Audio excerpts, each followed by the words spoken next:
법문 들으시는 모든 분들이 재앙은 소멸하고 소원은 성취해서 부처님 전에 복 많이 지으시기 바라드립니다.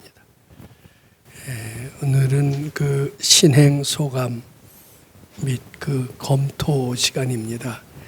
근데 제가 그 울산 구인순 보살님이라고 이제 특히 울산을 명기한 이유가 있습니다. 이분은 거의 매주 울산에서 오셔서 주말 출가를 벌써 한 3년을 꾸준히 하고 있는데 그것을 직접 승용차를 타고 손수 운전하셔서 서울에 오십니다.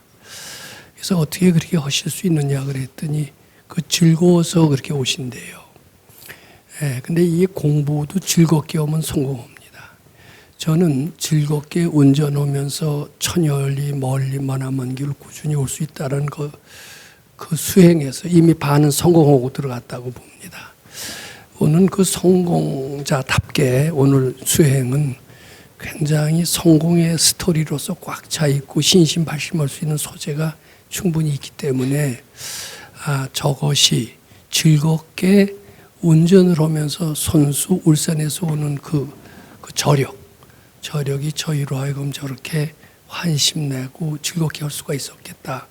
이것을 어렵지 않게 아마 알아차릴 수 있고 어떻게 보면 수행을 즐겁게 하면서 성공할 수 있다. 되게 수행은 난행 고행으로 생각하고 아주 우리가 초발심 자격문을 보면은 아주 난행 고행이라는 얘기가 실감이 날 정도로 어렵게 수행이라는 것을 어렵게 그리고 금생에 꼭 이루어야 된다는 아주 급박함 이런 것이 담겨 있으면서 수행은 어렵다라고 느끼게 됐는데 오늘 아마 그 반대로 구인순 보살님의 신행 소감을 들은다면 수행도 저렇게 즐겁게 하면서 세월 가는 줄 모르면서 저런 소기의 성과를 이룰 수 있겠구나 이제 그런 느낌을 드시면서 신심발심할 수 있는 이런 기회가 될 것으로 생각합니다. 우선 멀리서 오신 구인순 보살님의 신행 소감을 먼저 한번 읽는 것을 들어보시고 그 내용 중에서 검토할 것 있으면 하나하나 검토해 보도록 그렇게 하겠습니다. 안녕하십니까. 울산에서 공무원 생활을 하며 남편 인연과의 사이에 두 아들 인연을 두고 화목하게 살고 있는 부처님 시봉 잘하기를 발언하는 구인순이라 불리우는 사람입니다. 이 귀한 시간에 점검받을 수 있는 기회를 주신 희유하신 선지식 법사님의 은혜에 깊은 감사를 드립니다. 친정어머니 인연의 권유로 2022년 11월 유튜브를 통해서 법사님 법문을 듣게 되었고 희유하신 법문을 처음 듣는 순간 세상의 모든 현상의 원인을 알게 되고 진리를 뛰어넘는 부처님의 희유한 가르침에 가슴이 벅찼고 며칠 동안 환희심으로 가득했습니다. 또한 새벽 독경 후 다음날 머리가 맑아지는 것을 경험하며 경이로움을 느끼지 않을 수 없었습니다. 못난 저를 백천만겁 난조한 이 법으로 불러주신 선지식 법사님의 우주와 같은 은혜를 떠올릴 때마다 그 감사함에 눈시울이 붉어지며 세세생생 이 은혜를 잊지 않고 열심히 공부하겠습니다. 주말 출가 및 이 법을 공부한 후 달라진 점을 말씀드리겠습니다. 첫 번째, 저는 이 법을 알기 전에는 세상살이에서 가장 중요한 점은 인성을 갖추는 것이고 그 다음으로 중요한 능력은 돈이며 남들에게 조금이라도 베푸는 삶을 살고 싶었는데 그것 또한 돈이 있어야 가능하다고 생각해 왔었습니다. 돈을 벌기 위해서 그동안 여러 가지 방법으로 재테크를 해왔으며 큰 실패는 없었지만 번번이 제자리 걸음이었고 그 후 점점 더 돈에 대한 집착을 갖게 되었습니다. 그러나 이 법을 공부하면서 그 모든 것이 저의 탐심이 원인이라는 사실을 깨닫게 되었고 이후 돈에 대한 집착을 버리게 되니 마음이 여유로워지고 주변 사람들에게 작은 것이라도 베풀고 싶어졌습니다.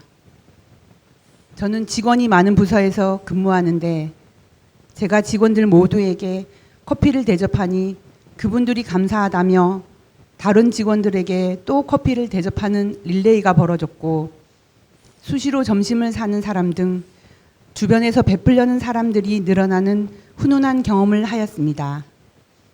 제가 궁한 마음을 냈을 때는 주변에 인색한 사람들이 많았으나 그 마음을 바치니 베풀려는 사람들이 늘어나 작은아마 일체 유심조를 경험하게 되었습니다. 두 번째, 자식 기도 때에는 개인 기도는 하지 않았고 기도하는 순간만은 노벨상 불사 기도에 온 정성을 다하려고 노력하였습니다. 특히 21도 기도 때에는 중간에 졸음과 사투를 벌였지만 위대한 노벨상 불사에 미약하지만 제 정성을 다할 수 있다는 영광된 마음으로 기쁘게 기도하였습니다. 제가 법당에 출가를 하자 남편이 인연이 지인과 동업으로 마련한 작은 가게가 1년 만에 임대가 되었고 돈이 나가는 일이 생길 때마다 저절로 돈이 들어오는 등 제 주변에 돈 문제는 모두 해결되었습니다. 3달 전에는 임차인이 계약을 종료하겠다고 하여 기간 내에 새로 임대가 되어야 하는 상황이었지만 걱정은 되지 않았고 잘 해결될 거라는 믿음이 생겼습니다.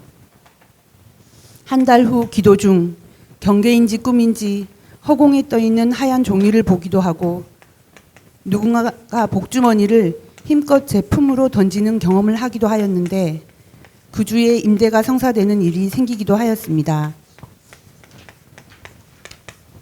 세 번째, 저는 정이 많은 편이어서 주변 사람들의 일에 나서서 도움을 주려고 해왔었고 그래서인지 심성이 착하다는 말을 듣는 편이었지만 이 법을 공부한 이후 기브앤테이크, 나와 관계된 사람의 이익을 먼저 챙기려는 이기적인 마음으로 인한 행동이라는 사실을 깨닫게 되었습니다. 이제는 제가 나서는 일이 지인에게는 이익이 되겠지만 또 다른 누군가에게는 기회를 뺏거나 손해가 되는 일은 아닌지 먼저 생각하고 모든 사람들을 부처님처럼 대하라는 말씀을 먼저 새긴 후에 지인에게만 이익되는 일이라면 나서지 않게 되었습니다. 네 번째, 저는 아직도 경호에 맞지 않는 사람을 보면 그 순간 바치지 못하고 비난을 하지만 저 모습이 내 모습이라는 사실을 뒤늦게 깨닫고 바치려고 노력하고 있습니다. 그러면서 제 자신이 못난 것도 모르고 남을 꾸짖는 저의 진심을 발견하고 모든 사람들에게서 장점을 찾으려고 노력하고 있습니다. 매일 아침 출근길에 오늘도 이 귀한 하루를 살게 해주신 부처님의 은혜에 감사합니다. 오늘 하루도 제 못난 것을 알고 모든 사람들을 부처님처럼 귀하게 여기며 불별심을 잘 바쳐 부처님 시봉 잘하기를 발언 드립니다. 라고 기도를 하면 부처님에 대한 공경심이 가슴속에 충만해짐을 느끼며 행복한 하루를 시작합니다. 그리고 대승의 기도를 할 때 이 세상 모든 사람들이 부처님 시봉 잘하기를 발언이라고 하는 부분에서 매일 굶주려 죽어가는 아프리카 사람들에게도 이 법을 알려서 그 고통에서 벗어나게 해주고 싶다는 생각을 자주 떠올리게 되고 어떤 때는 눈물이 하염없이 흐르기도 합니다. 공부를 하기 전 기복 기도를 할 때부터 집중하기 위해서 이렇게 기도를 했었는데 요즘은 이런 마음을 갖는 것이 불쌍한 마음을 연습하는 것 같다는 생각이 들었습니다. 끝으로 부디 법사님의 노벨상 불사가 아무 장애 없이 속히 원만 성취되어 법사님 뜻하시는 바를 모두 이루시어 모든 사람들이 부처님 기쁘게 해드리기를 발언드립니다. 구인순 합장 공경 배례.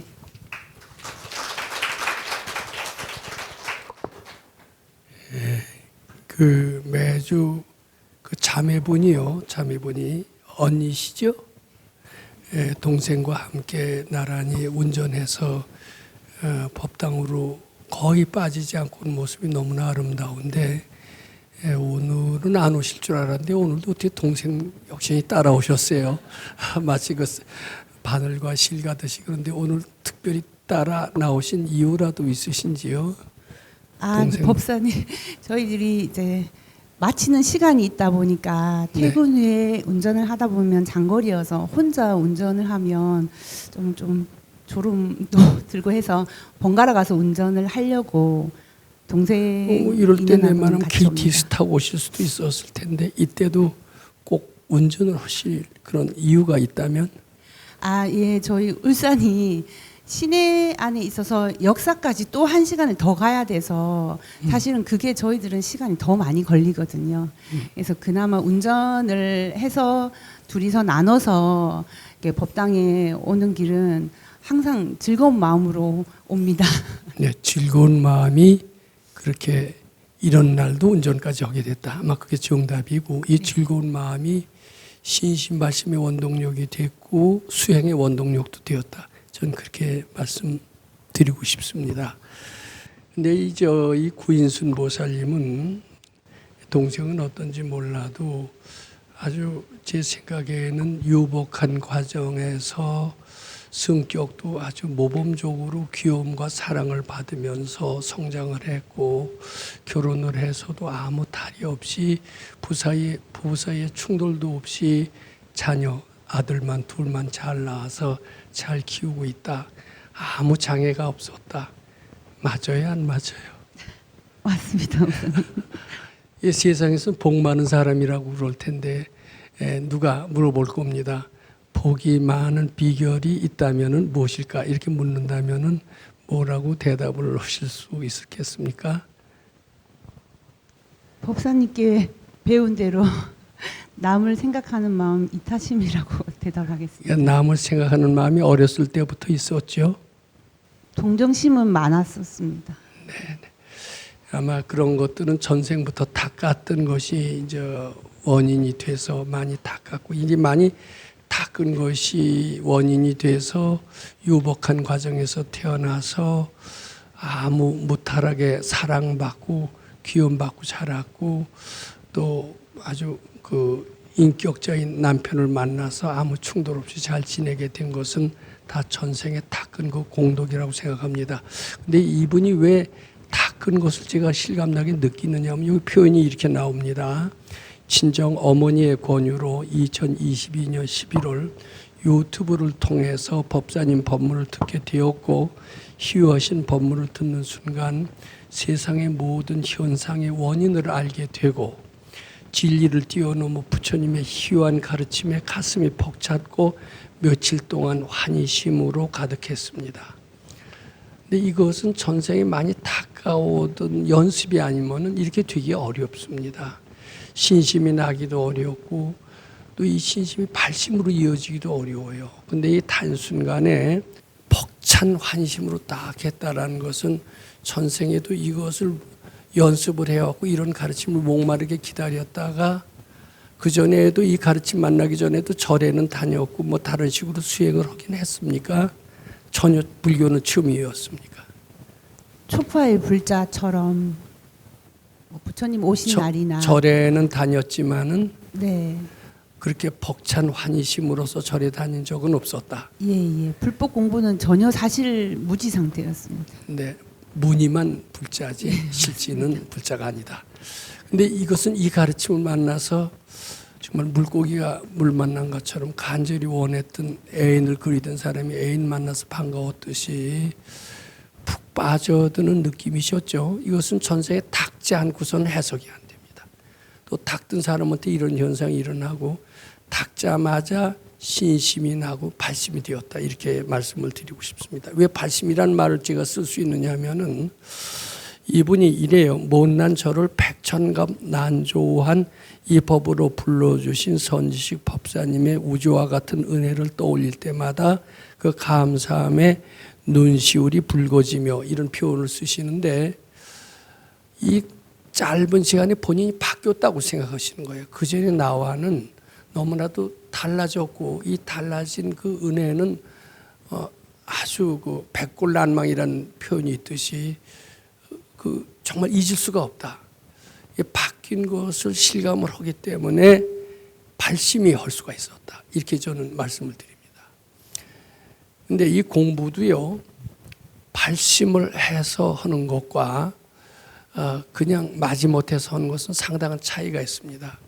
저는 그 공자님이 제자들한테 한 그 이야기를 늘 기억을 하고, 제가 오랫동안 학생들 하고 있으면서 학생들한테 강의 시간에 그 얘기를 종종 쓰곤 했습니다. 근데 그 얘기는 지금 모르시는 분들을 해서 다시 소개해 드리고 싶은데, 이런 표현입니다. 지지자는 불여 호지자, 호지자는 불여 낙지자. 이 논어에 나온 얘기입니다. 그냥 아는 사람은, 학문을 그냥 알기 위해서 억지로 하는 사람은 학문을 좋아하면서 하는 사람과 같지 않다. 그냥 억지로 하는 사람은 좋아하면서 하는 사람을 당할 수가 없다. 이런 뜻이 됩니다. 또 좋아하면서 하는 사람은 즐기면서 하는 사람을 당할 수가 없다. 이런 뜻입니다. 그래서 천재라는 것은 공부를 즐겨하는 사람만이 천재가 될 수가 있습니다. 대개 전국 대학의 수석으로 하는 사람은 사당 오락 이런 얘기를 잘 안 하는 것 같아요. 공부를 즐겁게 하다 보니까 나도 모르게 수석이 되었다, 이런 얘기를 합니다. 어거지로 했더니 어거지로 한 사람은 겨우 붙습니다. 근데 즐겁게 한 사람은 수석으로 붙습니다. 그런데 구인순 보살님은 꼭 공부를 좋아서 하시고 즐겨서 하셨다라고 느낄 수 있습니다. 이 호라는 것은 신심에 해당이 되고요. 이것은 발심에 해당이 된다고 생각합니다. 신심을 가지고 금강경 공부하면요, 신심 안 가지고 한 사람의 공부의 10배 이상은 빠릅니다. 이건 확실히 나는 믿는다. 확실한 믿음을 갖고 공부할 때 공부가 빠릅니다. 난제가 쉽게 해결이 됩니다. 그런데 신심보다 더 고차원의 신심을 발심이라고 합니다. 발심해갖고서는 공부하면은요, 정말 공부가 아주 재밌고 즐겁게 되고 성취가 빠르다. 저는 이렇게 말씀을 드리고 싶습니다. 이 공자님의 말씀을 잘 기억을 해두면 세상에서 성공하고, 이 구인순 보살님의 공부를 잘 기억을 해두면 출세관에서 성공합니다. 이제 그러면서 주말 출가를 꾸준히 참여하게 됐습니다. 주말 출가 몇 회서부터 참가하셨습니까? 14회. 네, 근데 주말 출가하고 나서 이제 바뀐 점을 지금 내놓으시는 거예요. 근데 바뀐 점이 너무나도 많은 거예요. 본래 그래서 그러신지 아주 주말 출가하면서 너무나 빨리 바뀌었어요. 왜 빨리 바뀌었느냐?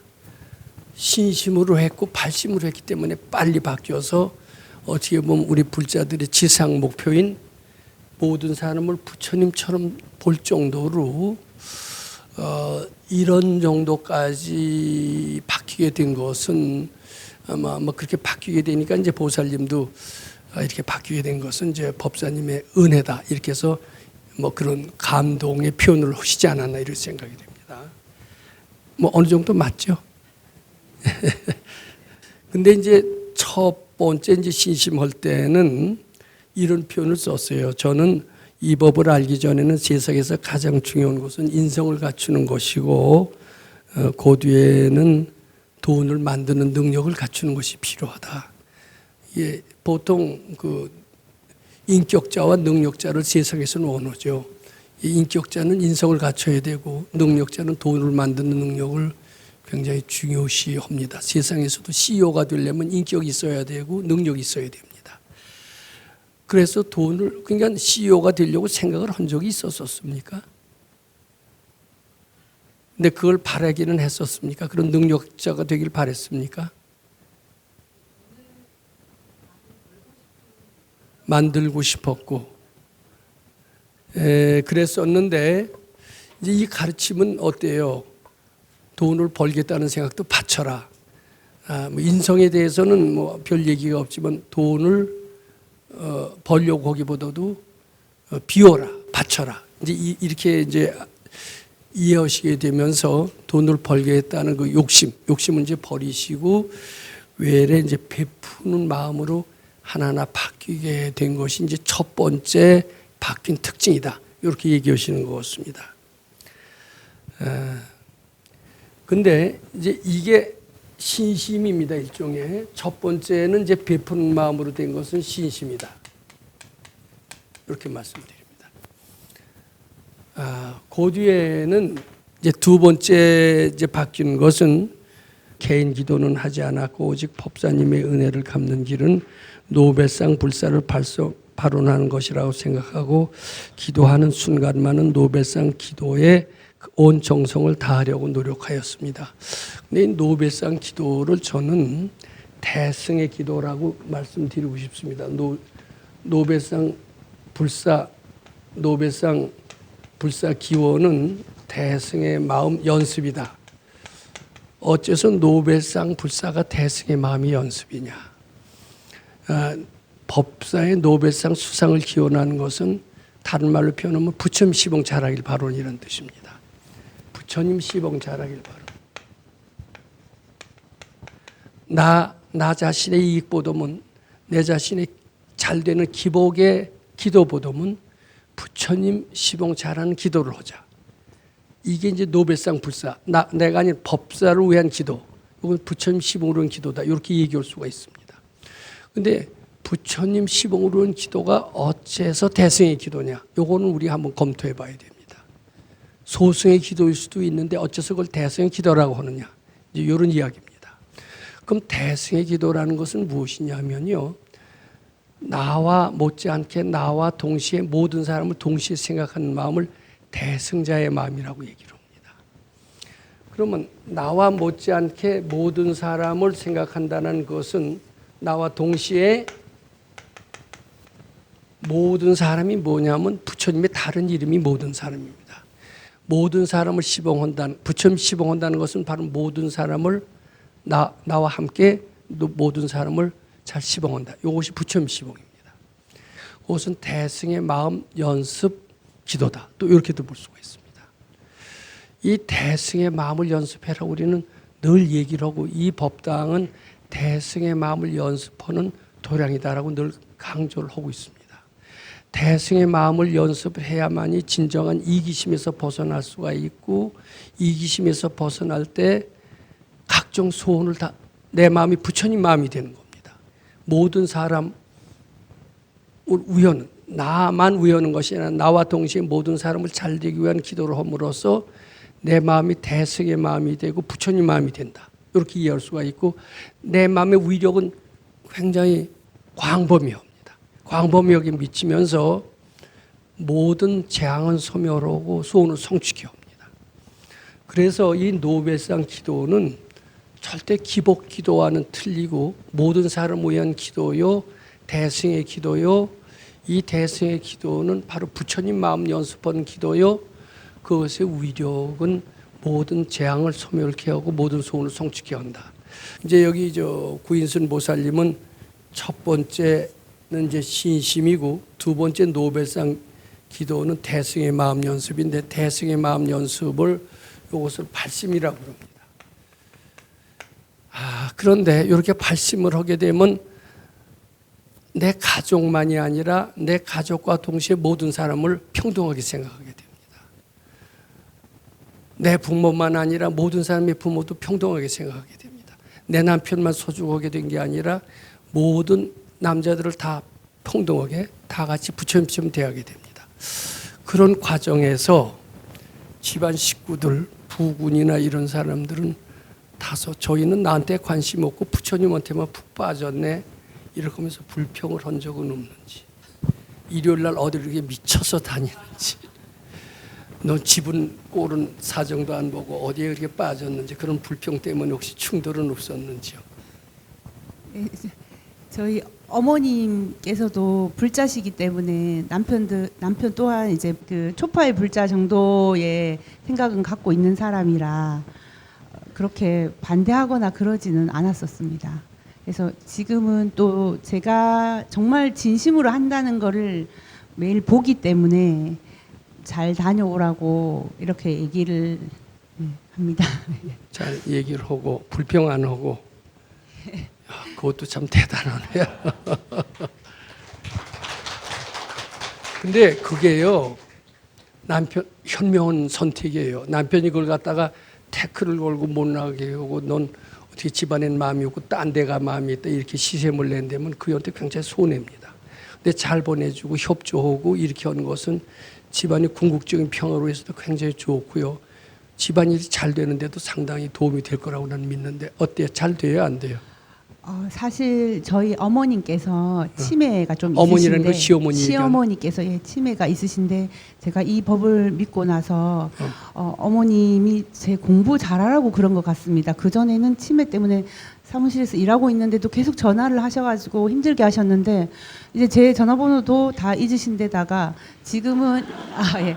그리고 이제 주간 치매 어르신 센터를 잘 다니셔가지고 제가 며느리로서 자주 들여다보지 않아도 부담이 적게끔 그렇게 잘 집안이 잘 풀리고 공부하는데 있습니다. 아무런 네. 해방이나 방해를 놓지 않는다. 아닙니다. 네. 왜 며느리를 공부 못하겠고 꼭꼭 묶어두는 시어머니가 있다면은 그건 며느리가 공부 못했다 이런 결론이 나올까요? 아니 그건 그렇게 얘기할 수 있습니다. 공부 잘하면은 그 덕화는 부대가 간다는 얘기가 있듯이 위아래로 다 집안이 다 재앙은 소멸하고 소원은 성취해서 나 일하는데 아무 걸림돌이 되지 않게끔 그렇게 변하는 겁니다. 그래서 이 불교 믿으시는 이 방송을 들으시는 분들은 부인들께서 법당에 나간다 그러면 솔선해서 환영을 하셔야 돼요. 야, 이걸 뭐 시샘을 하거나 태클을 걸거나 방해를 한다면 본인한테 굉장한 손해가 될 것을 이 자리를 빌어서 엄숙하게 경고를 해드립니다. 정말입니다. 그리고 잘 보내주시는 것이 붙들어 두고 있다고 자기가 행복해집니까? 안 그래요. 가게 해주고 그렇게 하는 것이 집안이 얼마나 큰 기여를 하는지 본인은 모른다 이거예요. 이건 사실입니다. 못 드시는 분들에서 구체적으로 말씀드린다면은 제가 법당에 출가를 하자 하면서 노배선 기도를 하십니다. 남편 인연이 지인과 동업으로 마련한 작은 가게가 1년 만에 임대가 되었고 돈이 나가는 일이 생길 때마다 저절로 돈이 들어오는 등 이제 월세가 아마 들어오시는 모양이죠. 이게 돈 문제에 대해서 걱정이 없어졌어요. 그것도 법당에 나가자마자 그런 일이 되니까 법당에서 공부하신 그 결과의 그 소득이다. 이렇게 일단 해석할 수가 있습니다. 그 뒤에 3달 전에는 임차인이 계약을 종료하겠다고 하여 기간 내내 새로 임대가 되어야 하는 상황이었지만 임대가 안 되면 또 걱정이 되겠죠. 근데 그것도 걱정을 하지 않고 걱정이 되지 않았고 속에 복진 게 있으면은 걱정이 잘 안 돼요. 걱정이 되지 않았고 잘 해결될 거라는 믿음이 생겼습니다.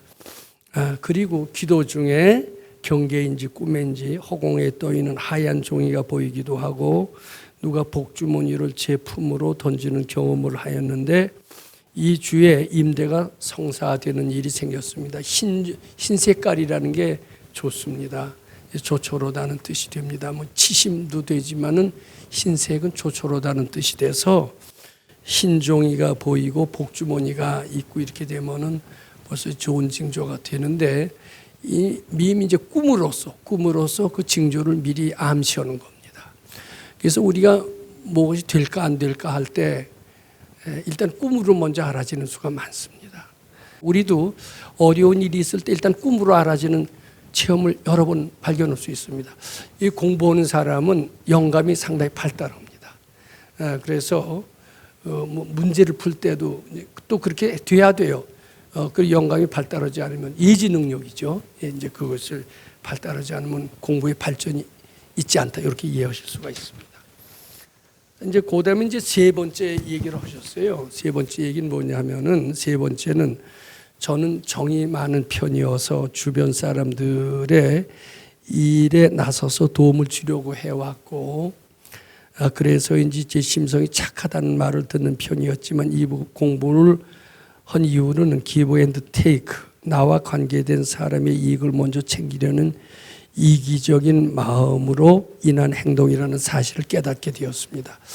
근데 이거 깨닫는 거 상당히 어려운데 깨달으셨어요. 근데 정이 많아서 인정이 많아서 자기 자신은 잘 주는 사람이다라고 생각하기가 쉽습니다. 근데 정이 많은 것만큼 정 있는 사람한테만 더 줍니다. 그걸 깨치셨다는 거죠. 근데 그거 깨치는 거 어려워요.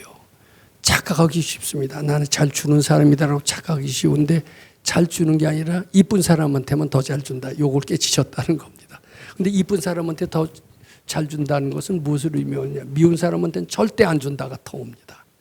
근데 이쁜 사람이나 미운 사람이나 평등하게 대하는 것이 우리의 가르침이라면은 이쁜 사람한테 더 준다는 것은 단점이 될 수가 있습니다. 이제 그걸 깨우치셨다는 것은 아주 쉽지 않은 일인데 그것은 전생에 탁든 지혜가 보살님으로 하여금 그것을 깨닫게 했다. 이렇게 말씀을 드립니다. 그래서 이제는 내가 나서서 하는 일이 내가 잘 아는 사람한테는 이익이 되겠지만 다른 누구에게 기회를 뺏거나 손해는 되는 일은 아닌지 먼저 생각하게 되고 다른 사람을 부처님처럼 대하라는 말씀을 먼저 새긴 뒤 지인에게만 이익이 되는 일이라면 나서지 않게 되었습니다. 근데 이것은 이제 친한 사람만 한테는 더 잘해주고 이제 이런 것은 달리 말해서 가족한테는 더 잘해주고 가족이 아닌 사람한테는 못해주고 이런 논리하고도 성립이 됩니다. 근데 그때를 계기로 해서 가족한테나 가족하지 않은 사람한테나 평등하게 대하는 마음이 좀 확대되었다고 볼 수가 있을까요? 네, 제가 이제 직장 생활을 하면서 특히 인사 발령 때나 저희들이 이해관계가 아주 얽힌 시기 때 사실은 제 지인들한테 도움을 주려고 좀 나서서 챙겨주려고 그렇게 했던 모든 행동들이 저의 이기심이었다는 이런 깨달음이 느껴졌습니다. 그래서 저의 그런 마음들이 기브앤테이크 법사님께서 말씀하시는 그런 마음이 아니었나. 그래서 제가 저의 지인한테는 인사발령이나 이런 거를 제가 도와줌으로 해서 그분한테는 도움을 주겠지만 또 다른 누군가에게는 기회를 뺏는 그런 행동들이 되겠더라고요. 그래서 다른 사람한테도 손해가 끼쳐지는 일이라면 일체 나서지 않는 그런 마음을 먹기로 결심했습니다. 네, 근데 그거 쉽지 않고요. 그것은 가족들한테만 잘하다가 친한 사람한테 잘한다면 가족한테 더 잘하고 가족 아니면 싸늘하고 이렇게 될 수가 있어요, 없어요? 근데 그런 점도 개선을 하게 됐다. 근데 이게 필요해요. 가족한테만 잘한다면 얘 진짜 인정 있는 사람이 못 되죠.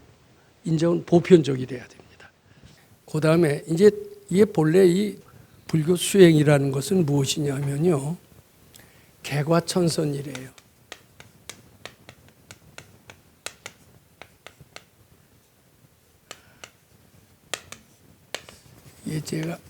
이게 옮길 천자입니다. 허물을 고쳐서 착한 대로 옮긴다. 이것을 개과천선인데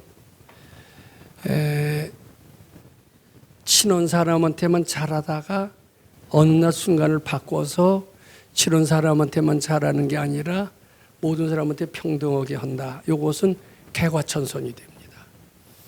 근데 이 개과천선이 굉장히 중요해요. 이 개과천선을 한번 깨치게 되면은 여기 내생까지 가게 된대요. 그런데 이럴 수가 있어요. 이제 아무래도 내 형제한테는 잘하고 내 남편한테는 잘하다가 남의 남편한테 손님이 오잖아요. 그럼 마지못하게 숟가락이 누구한테 먼저 가냐면 내 남편한테 갑니다. 근데 좀 창피하잖아요. 그래서 억지로 참아서 이제 똑같이 우리 손님한테 먼저 해야 돼요. 그럴 때는. 근데 자기 마음속엔 내 남편이 먼저 있거든요. 그러니까 그 앞에다 먼저 숟가락을 놓으려고 하는데 그때일수록 안 그래야 됩니다. 평등하게 하는 연습이 필요한데 그걸 깨닫고 평등하게 됐다라고 칩시다. 근데 창피해서 억지로 눌러 참고 그렇게 했다면은 그 나쁜 버릇을 좋게 고친 것이 못 되고 내 생에 가서는 또 역시 그렇게 됩니다. 근데 요거 우리가 잘 알아야 됩니다. 내 남편만 잘하고 딴 사람은 소홀히 한다라는 것을 깨치고 숟가락을 놓을 때 똑같이 놓는 연습을 확실히 깨쳤다면 이제 거기 개과천선이 되고요. 그것은 내생까지 이어진다. 내생까지 그 나쁜 버릇이 없어지고 좋은 버릇으로 이어진대요. 억지로 눌러 참으면은 내생까지 이어지지 못하고 그걸 확실히 깨치면은 내생까지 이어지는데, 그래서 단점을 하나하나 털어 나가다가 나중에 단점이 완전히 없어진 상태가 인격 완성, 즉 건강한 사회인이 된 그런 때다, 이렇게 이해하시면 됩니다.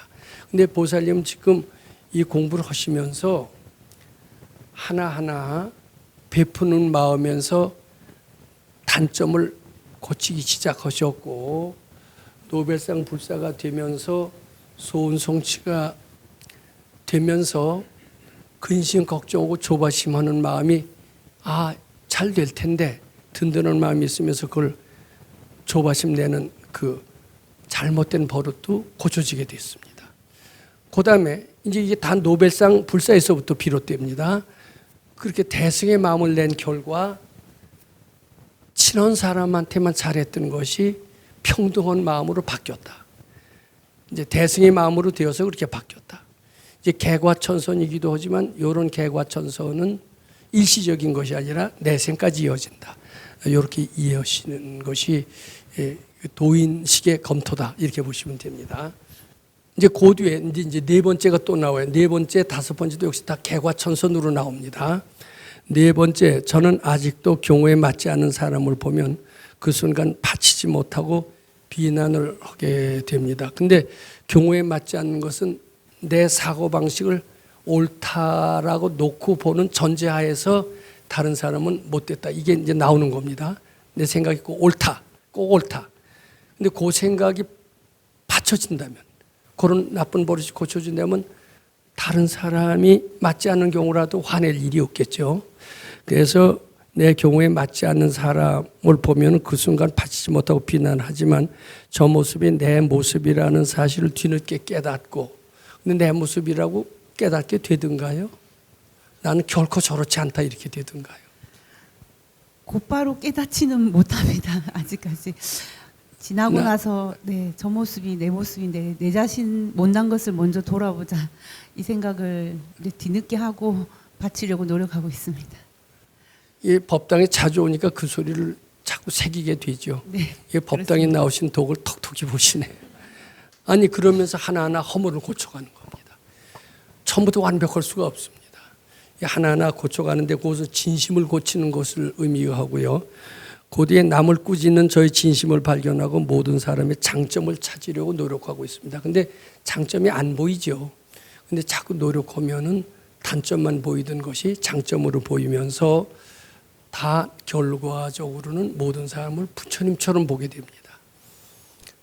다 단점만 보이지 부처님처럼 안 보이던 것을 부처님처럼 본다면 그것은 훌륭한 개과천선의 신뢰가 되고, 개과천선의 훌륭한 신뢰는 내생까지 이어지면서 건강하고 완전한 사회의 길로서 하나하나 가게 되는데, 그것은 다 노벨상 불사로 인한 대승의 마음 연습 결과로 이루어진 소득이다, 이렇게 이해하시면 되겠습니다. 예, 감사합니다.